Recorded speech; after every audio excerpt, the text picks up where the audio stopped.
आमतौर पर जब हम किसी इंसान के स्वभाव को समझने की कोशिश करते हैं ना, तो हम चाहते हैं कि चीजें एकदम शीशे की तरह साफ हों। बिल्कुल, एकदम ब्लैक एंड व्हाइट। हाँ, एकदम एक्सरे की तरह। मतलब अगर हड्डी टूटती है तो एक्सरे में सफेद लाइन दिख जाती है। इंसान गुस्सा करता है तो हम मान लेते हैं कि भाई ये तो गुस्सैल है, बात खत्म। सही कहा, बहुत सिंपल लगता है सब कुछ। लेकिन जब हम मकर राशि यानी कैप्रिकॉर्न की दुनिया में कदम रखते हैं ना, तो ये जो एक्सरे मशीन है ये अचानक से धुंधली पड़ जाती है। एक अजीब सा डायग्नोस्टिक मडी वाटर बन जाता है। मडी वाटर, ये काफी सही शब्द इस्तेमाल किया आपने। तो आज के इस डीप डाइव में हम ज्योतिष की दुनिया के सबसे महत्वाकांक्षी और शायद सबसे रहस्यमयी माने जाने वाले इस सी गोट यानी समुद्री बकरे के दिमाग को डिकोड करने वाले हैं। और इसके लिए हमारे पास जो सोर्सेज है वो भी काफी दिलचस्प है। बिल्कुल, हमारे पास पाश्चात्य और वैदिक ज्योतिष के फैक्ट्स हैं, करियर मनोविज्ञान के रिसर्च पेपर्स हैं और सबसे मज़ेदार बात, लेमिनेट कम्युनिटी से मिले उन लोगों के एकदम कच्चे और रियल एक्सपीरियंसेस हैं जिन्होंने मकर राशि वालों को करीब से देखा है। तो हमारा मिशन आज यही है कि बिना किसी बायस या अपनी तरफ से कोई कहानी जोड़े हम बस ये देखें कि सोर्सेज क्या क्या हैं। एग्जैक्टली, हमें बस तथ्यों को समझना है। तो चलिए शुरू करते हैं। इस राशि की कहानी असल में रिसर्च पढ़ते वक्त मुझे एक बहुत बड़े विरोधाभास से शुरू होती दिखी। हाँ, क्योंकि अगर आप इन्हें ऊपर से देखेंगे तो लगेगा कि ये लोग सिर्फ और सिर्फ काम और पैसे के पीछे भागने वाली मशीनें हैं। वही तो, और यहीं पर मुझे सबसे बड़ी उलझन हुई। देखिए, पाश्चात्य ज्योतिष जिसे हम वेस्टर्न एस्ट्रोलॉजी कहते हैं, वो इसे एक ट्रॉपिकल राशि मानता है। 22 दिसंबर से 19 जनवरी वाला समय। हाँ, और उनका पूरा फोकस इस बात पर है कि ये सूर्य पर आधारित है, यानी इंसान का ईगो या उसकी सेल्फ आइडेंटिटी। लेकिन जैसे ही हम वैदिक ज्योतिष के पन्ने पलटते हैं, कहानी बिल्कुल पलट जाती है। बिल्कुल पलट जाती है। वहां इसे सिडेरियल सिस्टम का हिस्सा माना गया है, जो चंद्रमा और तारों की वास्तविक स्थिति पर टिका है। और चंद्रमा का मतलब है इंसान का मन और पिछले जन्मों का कर्म। तो मैं यही सोच रही थी कि एक तरफ वेस्टर्न सिस्टम कह रहा है ईगो, दूसरी तरफ वैदिक सिस्टम कह रहा है कर्म और ड्यूटी। एक इंसान के दिमाग में ये दो अलग अलग ऑपरेटिंग सिस्टम कैसे चल सकते हैं? देखिए, ये ना असल में एक ही सिक्के के दो पहलू हैं। अच्छा, वो कैसे? पाश्चात्य विचार बस ये दिखाता है कि एक मकर राशि वाला इंसान बाहरी दुनिया में खुद को कैसे पेश करता है। मतलब वो अपनी पहचान बनाना चाहता है, अपना ईगो सेटिस्फाई करना चाहता है। ओके, मतलब वो आउटर शेल है। बिल्कुल, लेकिन वैदिक विचार उनके इंटरनल इंजन की बात करता है। वे जो कुछ भी हासिल करना चाहते हैं वो सिर्फ दिखावे के लिए नहीं है। उन्हें लगता है कि ये उनका धर्म है, उनकी जिम्मेदारी है। मतलब उन्हें लगता है कि उन पर कोई कर्ज है जो उन्हें चुकाना है। हाँ, एक जन्मजात कर्ज, और इसी को चुकाने के लिए वे लगातार काम करते हैं। तो ईगो और कर्म के बीच के इस भारी पुल को जोड़ने वाला तार कौन सा है? क्योंकि जितना मैंने खंगाला है वो तार है शनि यानी सैटर्न ग्रह। सैटर्न या शनि, जो समय, स्ट्रक्चर और प्रतिबंधों का प्लैनेट है। तो क्या हम ये मान सकते हैं कि शनि उस सख्त पुरानी जमाने के हेडमास्टर की तरह है जो बिना पसीना बहाए, बिना कड़ी मेहनत के आपको 1 इंच भी आगे नहीं बढ़ने देता? ये हेडमास्टर वाली एनालॉजी बहुत परफेक्ट है। शनि ब्रह्मांड का वो टीचर है जो किसी भी तरह के शॉर्टकट को बर्दाश्त नहीं करता है। मतलब चीटिंग की तो सीधा 0। एग्जैक्टली। और इसी वजह से मकर राशि वालों के काम करने के तरीके में एक खास चीज पैदा होती है जिसे सोर्सेज में कैलकुलेटेड एंड्योरेंस कहा गया है। कैलकुलेटेड एंड्योरेंस यानी सोची समझी सहनशीलता। हाँ, वे कोई भी काम जल्दबाजी में नहीं करते। वे जानते हैं कि किस प्रोजेक्ट में कितनी ऊर्जा लगानी है और कब तक चुपचाप दर्द सहते हुए अपने गोल का इंतजार करना है। और इस एंड्योरेंस को वैदिक ज्योतिष के 3 नक्षत्रों ने बहुत बारीकी से समझाया है। हाँ। मैंने पढ़ा कि मकर राशि के अंदर 3 नक्षत्र आते हैं, उत्तराषाढ़ा, श्रवण और धनिष्ठा। ये तीनों मिलकर पूरा फ्रेमवर्क बनाते हैं। हाँ, उत्तराषाढ़ा का मतलब बताया गया है अप्रत्ययता। हाँ। श्रवण का अर्थ है सुनना हाँ। और सीखना। हाँ। और धनिष्ठा का मतलब है साहस और लय। हाँ। लेकिन मुझे ये समझना है कि किसी रियल लाइफ सिचुएशन में, हाँ। मान लीजिए किसी कॉर्पोरेट मीटिंग में, ये तीनों काम कैसे करते हैं? चलिए मैं समझाता हूँ।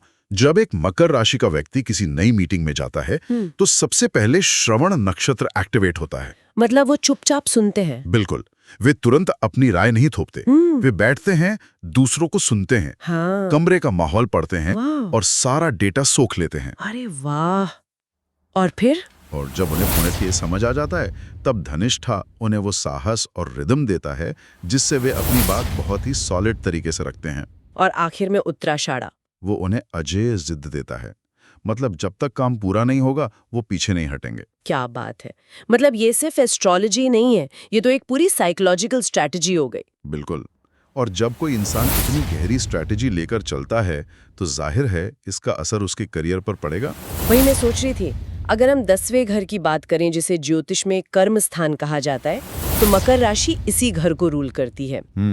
करियर और पब्लिक स्टेटस का घर। हाँ, और करियर गाइड्स में इनके लिए कुछ खास प्रोफेशंस बताए गए हैं, जैसे आर्किटेक्ट, अकाउंटेंट, डेटा एनालिस्ट और एचआर। लेकिन यही पेशे क्यों? कोई मकर राशि वाला रैंडम अमूर्त कलाकार क्यों नहीं होना चाहता? क्योंकि देखिए, उन पेशों में स्ट्रक्चर और पदानुक्रम यानी हायरार्की की कमी होती है। अच्छा, उन्हें रूल्स और स्ट्रक्चर चाहिए होता। शनि उन्हें ऐसी चीजें बनाने के लिए पुश करता है जो लंबे समय तक टिके। एक आर्किटेक्ट क्या करता है?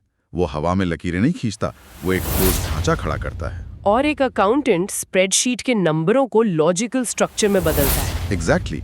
मगर राशि वालों को हवाई बातें पसंद नहीं है, उन्हें भौतिक परिणाम चाहिए होते हैं। लेकिन जब कोई लगातार सिस्टम बनाने और सफलता के पीछे भागने की जिद पकड़ लेता है तो कीमत तो चुकानी पड़ती है।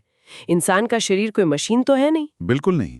और दस्तावेजों में साफ चेतावनी है कि उनका यही वर्कोहॉलिक रवैया और निराशावाद उनके लिए सबसे बड़ी चुनौती है। और इसका सीधा असर उनके कंकाल तंत्र यानी स्केलेटल सिस्टम पर पड़ता है, क्योंकि शनि हड्डियों को कंट्रोल करता है। तो मतलब घुटनों का दर्द और दांतों की समस्याएं। हाँ, आप शरीर पर उतना ही बोझ डाल सकते हैं जितनी उसकी कैपेसिटी है।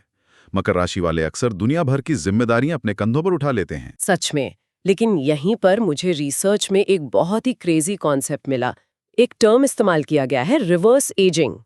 Reverse ageing. ये सुन के तो ऐसा लगा जैसे हॉलीवुड की बेंजामिन बटन फिल्म चल रही हो। क्या ये लोग सच में बायोलॉजिकली उल्टे जवान होते हैं? ये काम कैसे करता है? ये कोई बायोलॉजिकल चमत्कार नहीं है, ये असल में साइकोलॉजिकल प्रेशर कम होने का फिजिकल इफेक्ट है। प्रेशर कम होने का? मतलब बचपन में ज्यादा प्रेशर होता है? हाँ, मकर राशि वालों का बचपन अक्सर आम बच्चों से ज्यादा कठिन होता है। शनि उन्हें कम उम्र में ही बहुत मैच्योर और जिम्मेदार बना देता है। ओह, तो 20-30 की उम्र में वो करियर सेट करने के भारी तनाव में रहते हैं? बिल्कुल। और इसी स्ट्रेस की वजह से वे अक्सर अपनी उम्र से ज्यादा बड़े या थके हुए दिखते हैं। लेकिन जैसे ही वे 40 या 50 के दशक में पहुंचते हैं, तब तक उनका स्ट्रक्चर तैयार हो चुका होता है।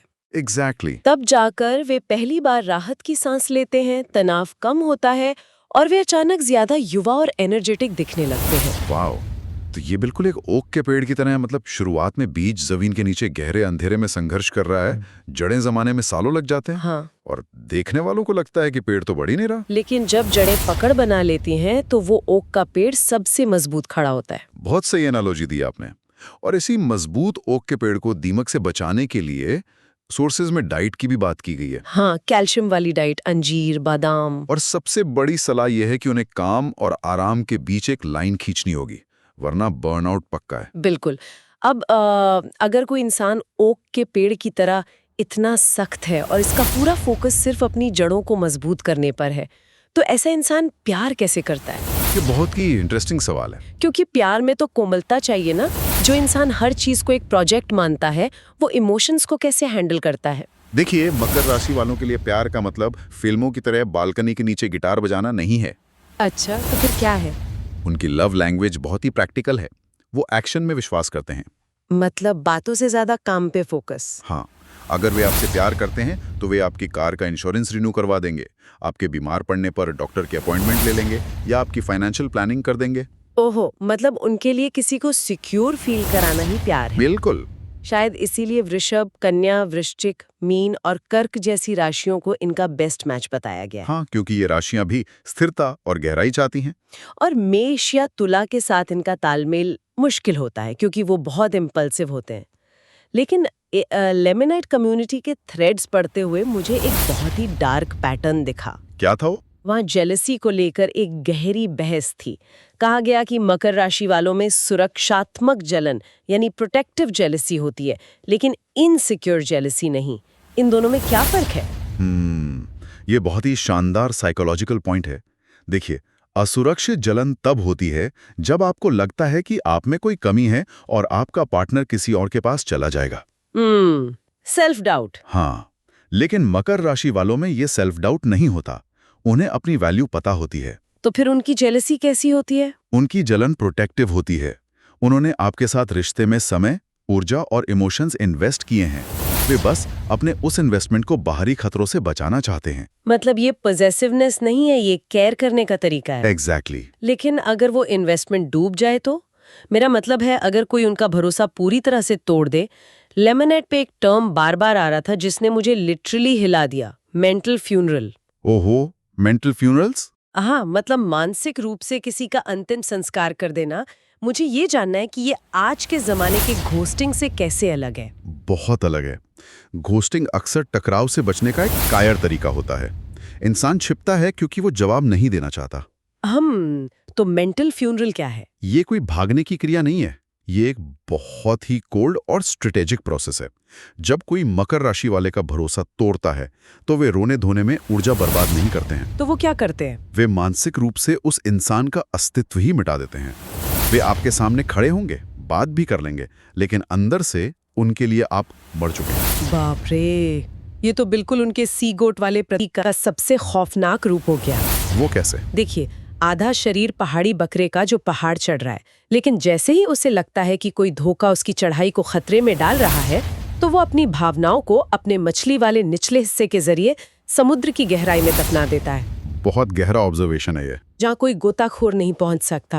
और फिर वो वापस अपनी चढ़ाई में लग जाता है। बिल्कुल। मतलब ये कोई पत्थर दिली नहीं है, ये सर्वाइवल है। एकदम से। उनके पास रोने का समय नहीं है, उन्हें अपना साम्राज्य बनाना है, इसलिए वे उस दर्द भरे चैप्टर को क्लोज कर देते हैं। अब अगर हम इसी मेंटल फ्यूनरल और कैलकुलेटेड एंड्योरेंस वाले इंसान को 2026 की टाइमलाइन में रखते हैं तो भविष्यवाणियां थोड़ी डराने वाली हैं। हाँ, 2026 के लिए सोर्सेस काफी इंटेंस चीजें कह रहे हैं। इसे फायर ईयर या अग्नि वर्ष कहा गया है। और चीनी ज्योतिष के हिसाब से ऑक्स या बैल के वर्ष में जन्मे लोगों के लिए हाम तायसुई का प्रभाव रहेगा। इसका सीधा मतलब है जिम्मेदारियों का आपस में भयानक टकराव। और इतना ही नहीं, इसी दौरान 7.5 का गोचर भी चलेगा। मतलब एक तरफ आग, दूसरी तरफ टकराव और ऊपर से 7.5। ये तो एक परफेक्ट स्टॉर्म लग रहा है। बिल्कुल। और देखिए, पृथ्वी और अग्नि का कोई मेल नहीं होता। बिल्कुल। आग पृथ्वी को झुलसा देती है। और मकर तो पृथ्वी तत्व है जिन्हें कंट्रोल पसंद है। लेकिन फायर ईयर अप्रत्याशित घटनाएं और अचानक आने वाला तनाव लेकर आएगा। और 7.5 को लेकर तो वैसे ही लोगों में बहुत खौफ होता है। देखिए, 7.5 कोई श्राप नहीं है। ये असल में शनि का एक ऑडिट है। ऑडिट मतलब वो चेक करते हैं? हाँ, 7.5 साल तक शनि ये देखता है कि आपने जो स्ट्रक्चर बनाए हैं वो कितने ईमानदार हैं। ये इंसान के अहंकार को तोड़कर जमीनी हकीकत दिखाता है। तो मतलब अगर मेहनत की है तो ये 7.5 सफलता भी दे सकती है। एग्जैक्टली। ये बस एक बहुत बड़ा स्ट्रेस टेस्ट है। तो इस स्ट्रेस टेस्ट को पास कैसे किया जाए? सोर्सेज में कुछ बहुत ही प्रैक्टिकल उपाय भी दिए गए हैं। जी बिल्कुल। पहला तो ये कि काम को छोटे छोटे हिस्सों में बांट लें। दूसरा, सोने से पहले सिर्फ 10 मिनट का मेडिटेशन करें ताकि दिमाग शांत रहे। और फाइनेंशियल सिक्योरिटी भी बहुत जरूरी है। हाँ, कम से कम 3 से 6 महीने की इमरजेंसी सेविंग रखना मस्ट बताया गया है। जी। और किसी भी जोखिम भरे कर से दूर रहना है। और इन उपायों के साथ एक अच्छी खबर भी है। गोचर के दौरान जब शनि मार्गी स्थिति में आएगा तो ये सारा जमा हुआ तनाव पिघलने लगेगा। मार्गी यानी डायरेक्ट मोशन। हाँ, तब मकर राशि वालों को अचानक एक बड़ी राहत महसूस होगी और रुके हुए काम तेजी से आगे बढ़ेंगे। तो अगर मैं 2026 के इस पूरे सीन को देखूं तो ये उनके लिए एक प्रेशर कुकर की तरह है। Pressure cooker. बाहर से फायर ईयर की आग उसे गर्म कर रही है, अंदर 7.5 का प्रेशर बन रहा है।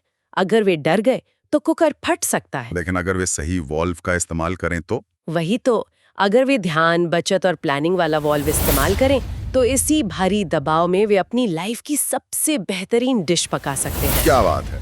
उस दबाव को दिशा देना ही तो मकर राशि की खूबी है। ये अग्नि उन्हें भस्म करने के बजाय सोने की तरह तपाकर निखार देगी। बिल्कुल। तो आज के इस डीप डाइव से हमने क्या समझा? मकर राशि कोई उबाऊ मशीन नहीं है। नहीं, उनके अंदर शनि का वो अनुशासन है जो उन्हें मजबूत बनाता है। और वो प्यार में दिखावा नहीं करते, सुरक्षा देते हैं और धोखे पर मेंटल फ्यूनरल से खुद को बचाते हैं। और मुझे लगता है कि ये बातें सिर्फ मकर राशि के लिए नहीं है, कोई भी इंसान जो इस अराजक दुनिया में सक्सेस चाहता है वो इन रणनीतियों से बहुत कुछ सीख सकता है। सही कहा। वो मेंटल फ्यूनरल वाली तकनीक और तूफानों से बचने के लिए अभी से प्लानिंग करना, ये हम सबके बहुत काम आ सकता है। एकदम सही बात है। तो जाते जाते मैं एक विचार छोड़ना चाहूंगा। हाँ, हम हमेशा मकर राशि के प्रतीक सी गोट के ऊपरी हिस्से को देखते हैं, वो पहाड़ी बकरा जो लगातार ऊपर चढ़ रहा है। हाँ, सक्सेस के पहाड़ पर। हाँ, लेकिन क्या ये संभव है कि उनकी असली ताकत उस पहाड़ पर चढ़ने में है ही नहीं? तो फिर कहाँ है? क्या ऐसा हो सकता है कि उनकी सबसे अजेय ताकत उनके निचले हिस्से, उस मछली में छिपी है? एक ऐसी रहस्यमयी भावनात्मक गहराई जिसे वे दुनिया से हमेशा बचाकर रखते हैं। जहाँ वे अपना असली रूप सुरक्षित रखते हैं। बिल्कुल, एक ऐसा समुंदर जहाँ वे अपनी सारी इंसानियत को प्रोटेक्ट करते हैं ताकि दुनिया फायदा न उठा सके। इस छिपी हुई गहराई पर विचार कीजिएगा। आज के हमारे इस डीप डाइव में बस इतना ही।